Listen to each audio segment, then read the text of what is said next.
चट्टा लाएर सेलरोटीको लागि रेडी छ।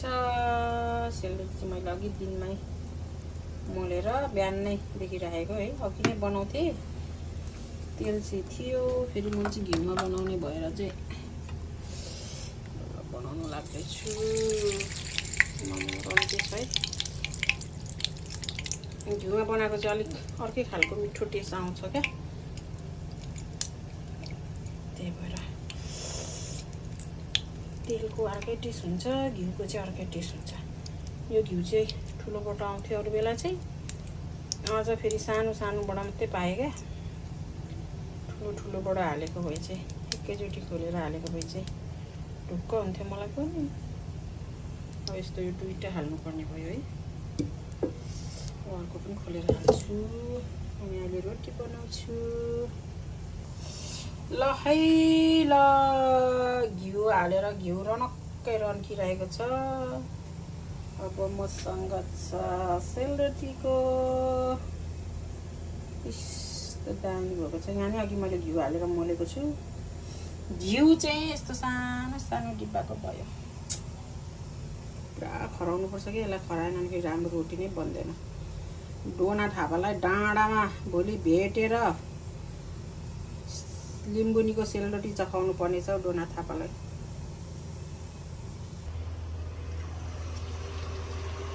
पहिलो रोटी चाहिँ राम्रो बन्दैन क्या। फेरि मेरो छोरा चाहिँ भ्लगरको मम्मी हो, त्यही भएर भ्लगर मम्मीको छोरा हो, त्यही भएर हेल्प गर्दैछ। राति उठेर पनि है छोरा, तिमीले अघि ऊ पनि गरेको होइन। वा, पहिलोमा यस्तो बन्यो, अब सेकेन्डमा कस्तो बन्छ है। तिमी पनि पछि भ्लगर बन्ने हो छोरा? भ्लगर युट्युबर बन्ने अरे मेरो छोरा पछि गएर है।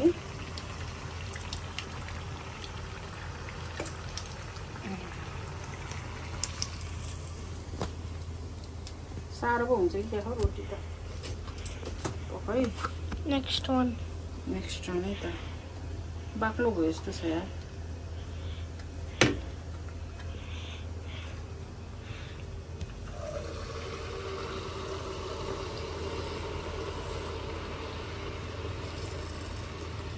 हल्लै हलाउनु हुँदैन साह्रो।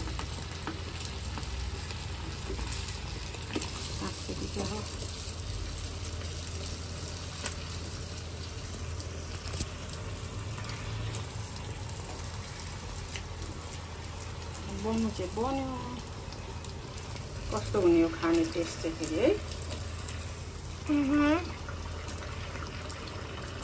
बाक्लो भयो जस्तो लागिरहेछ कि मलाई।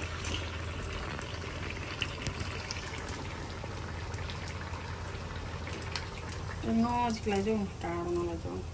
म यहाँ माथि भ्यू गरेको, जस्ट यहाँ माथि भ्यू। नहलाउ न त्यति साह्रो, फेरि हालेको बनाऊ है। हलाउनु हुँदैन कि साह्रो, त्यही उडेर स्टिल ओल्डको भयो।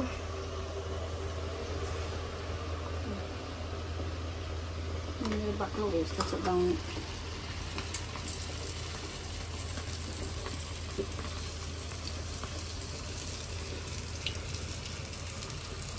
सुँगुरको मासुमा पल्केर लिम्बुनीतिरै ढल्केर होइन, डोनालाई सेलरोटीतिरै ढल्केर बनाउनुपर्छ भोलि ल। तिम्रो अङ्कल डोना थापालाई भेट्न जानुपर्छ ल भोलि। ओके। डोना थापा पनि भ्लगर हो नि कान्छा,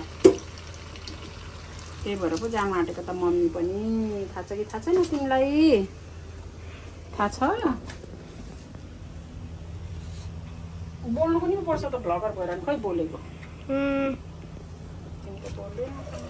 तिमी हो ओनर।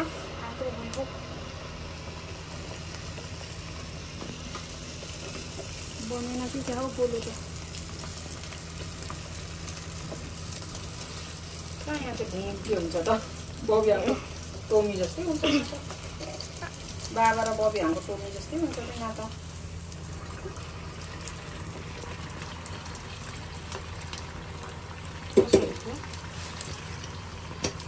अलिक बाक्लो भयो जस्तो छ यार।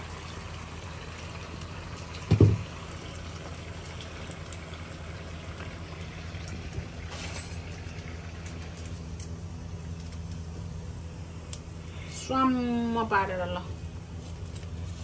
एकछिन अफ गर यो भएन बबिहाङले हलो घुमौ